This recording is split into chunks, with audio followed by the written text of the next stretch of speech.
Kumusta mga brad?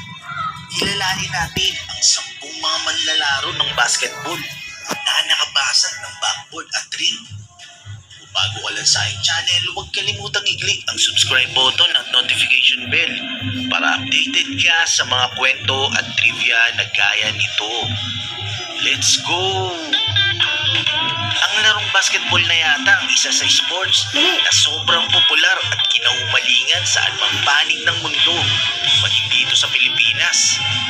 Sa larong ito, di maiwasan ang pisikalan, kaya kinakailangan ng malakas na pangangatawan para sa isang player. Pero alam nyo ba na may mga manlalaro ng basketball na sa sobrang lakas ay nasira at nabasag ang basketball backboard nito nung ito'y tumakdak o nag-slam dunk? Kilalanin natin sila. Number 10, Kevin Love. Si Kevin Love ay pinanganak noong September 7, 1988. May taas na 6'8" at kasalukuyan naglalaro sa NBA para sa team ng Cleveland Cavaliers. Naging 5 times All-Star at nag-champion sa team ng Cleveland noong taong 2016. Nanalo din ng medalya noong lumahok ito sa FIBA World Championship. Noong January 12, 2007, nabasag nga nito ang basketball backboard sa Putnam High School nung ito'y nag-slam dunk.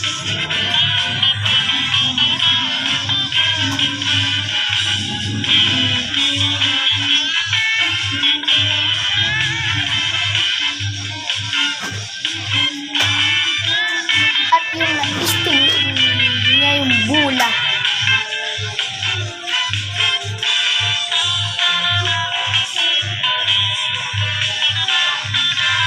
Still ang bola, dinakdak. Basa ng ball.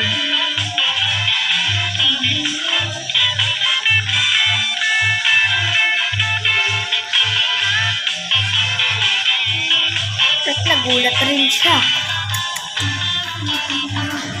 Number 9, Blue Edwards. Blue Edwards.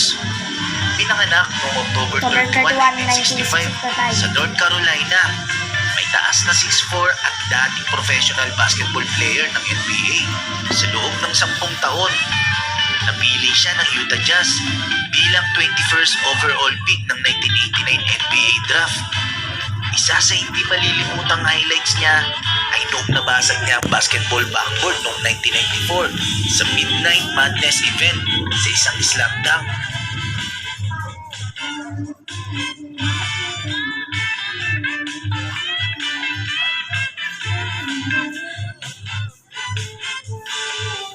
Number 8, David Ham.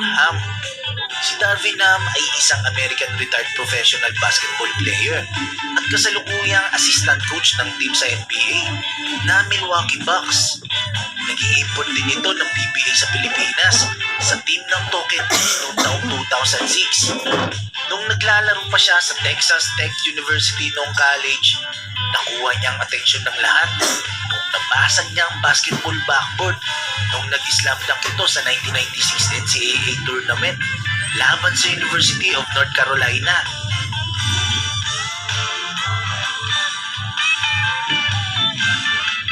Number 7, Michael Jordan. Sino nga ba ang hindi nakakilala sa kanya na tinaguriang greatest basketball player of all time? Isa siya sa kinikilala bilang pinakamagaling na manlalaro ng basketball sa NBA. Naglaro siya ng 15 seasons sa NBA at nanalo ng 6 na kampyonato at 2 Grand Slam sa Chicago Bulls.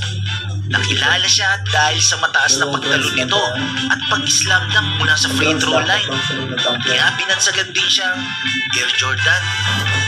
Si Michael Jordan ay naging 6 times NBA champion, 6 times NBA Finals MVP, 5 times overall most valuable player, 14 times NBA All-Star, 3 times All-Star MVP, at marami pang iba. Noong 1985, nabasag ni Michael Jordan ang backboard sa kanyang signature dunk noong exhibition game sa Italy. Ba't dalawa yan? Ay, sa laptop ka magaling mo ba vlog ka? Ano yun? Bakit siya sabihin, sakto mo yung ano? Sumama ka ng ganyan. Yan lang